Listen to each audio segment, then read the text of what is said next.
ખાતે સ્થાનિકો ભારે પરેશાન થઈ રહ્યા છે। સુરત ખાતે સ્થાનિકો પરેશાન થયા છે। સરથાણામાંથી આ માહિતી મળી રહી છે, જ્યાં કામરેજ મેઇન રોડ ઉપર ગટરનું ઢાંકણું તૂટ્યું હતું અને ગટરનું ઢાંકણું તૂટતા જ અકસ્માતનો ભય પણ સામે આવી રહ્યો છે। ત્યારે સ્થાનિકો ભારે પરેશાન થઈ રહ્યા છે। સુરતના સરથાણા ખાતે ગટર ખૂબ જ ઊંડી હોવાથી વાહન ચાલકો પણ પરેશાન થઈ રહ્યા છે અને મહાનગરપાલિકાની આ ઘોર બેદરકારી સામે આવી છે।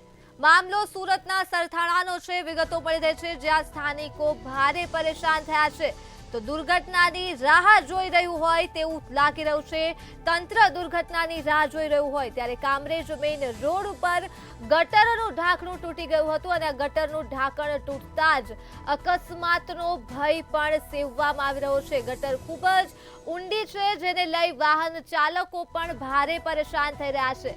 ત્યારે મહાનગરપાલિકાની આ ઘોર બેદરકારી સામે આવી રહી છે।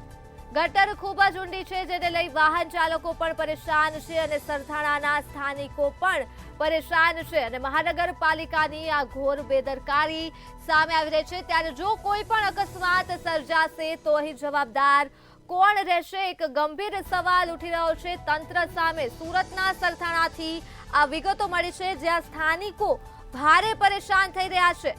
દુર્ઘટનાની રાહ જોઈ રહ્યું હોય તંત્ર તેવું લાગી રહ્યું છે। આ ગટરનું ઢાંકણું તૂટવાની માહિતી સુરતના સરથાણાથી સામે આવી છે।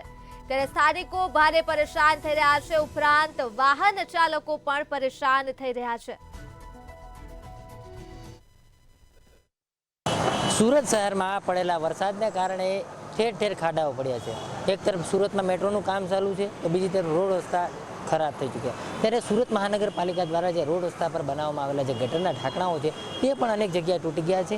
જોઈ શકાય છે વરાછા મેઇન રોડ છે ને, વરાછા મેઇન રોડ પર જે પાણીના નિકાલ માટે બનાવવામાં આવેલા જે ગટરના ઢાંકણ છે તે ઢાંકણ પણ તૂટી ચૂક્યા છે। આ ગટરના ઢાંકણ છે તે તૂટતાની સાથે જ કોઈ સ્થાનિકો દ્વારા જે છે તે લોકોને માલુમ પડે તે માટે થઈને આ પ્રકારે જે પ્રકારે કહી શકાય કે જે વૃક્ષની ડાળી છે તે કાપી અને મૂકવામાં આવી છે, પરંતુ ખૂબ જ ગંભીર બેદરકારી કહી શકાય। કારણ કે આ મેઇન રોડ છે અને મેઇન રોડ પર આ પ્રકારનું આ ગટરનું ઢાંકણ તૂટી ચૂક્યું છે, ત્યારે ખૂબ જ મોટો અકસ્માત થઈ શકે તેમ છે। કારણ કે આ ગટર જે છે તે ખૂબ જ ઊંડાઈમાં છે અને કોઈ પણ વાહન જો આના પરથી પસાર થાય તો સીધા જ તેમાં ખાબકી શકે છે।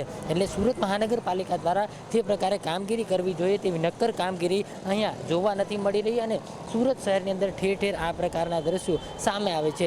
જ્યારે આ પ્રકારના દ્રશ્યો સામે આવતા હોય છે ને, જ્યારે આ પ્રકારે ગટરો તૂટી જાય છે ત્યારે સ્થાનિકો દ્વારા આ પ્રકારની આડસ મૂકવામાં આવતી હોય છે, પરંતુ સુરત મહાનગરપાલિકા દ્વારા તાત્કાલિક કોઈ નક્કર કામગીરી કરવામાં નથી આવતી। ત્યારે અહીંયા પણ આ પ્રકારે જે ખાડો પડ્યો છે ને મેઇન રોડ છે ત્યારે ખૂબ જ સ્પષ્ટ બેદરકારી દેખાઈ રહી છે। કારણ કે હજી સુધી સુરત મહાનગરપાલિકાના કોઈ પણ કર્મચારીઓ આવ્યા નથી, કારણ કે વરસાદ થમી ગયો છે, ઠેર ઠેર રોડ તૂટી ગયા છે, ત્યારે ગટરના ઢાંકણા ઉપર હવે તૂટી રહ્યા છે। ત્યારે આ કોઈ પણ પ્રકારે અકસ્માત સર્જાય તો તેમાં જવાબદાર કોણ તે એક મોટો પ્રશ્ન છે। ત્યારે સુરત મહાનગરપાલિકાને આ પ્રકારના ખાડાઓ સુરતમાં દેખાય છે કે કેમ તે જોવું રહ્યું, કારણ કે જે પ્રકારે ગટરના ઢાંકણ તૂટી ચૂક્યા છે ને તેમાં ગંભીર અકસ્માત થવાનો ભય સતાવી રહ્યો છે। ત્યારે હવે આ ગટરના ઢાંકણ જે છે તે ક્યારે રિપેર કરે છે તે હવે સુરત મહાનગરપાલિકાના અધિકારીઓ ક્યારે અહીંયા આવે છે તે આવનારો સમય જ બતાવશે। કેમેરામેન કેસી વકાસિયા સાથે દિવેશ પરમાર, મંતવ્ય ન્યૂઝ, સુરત।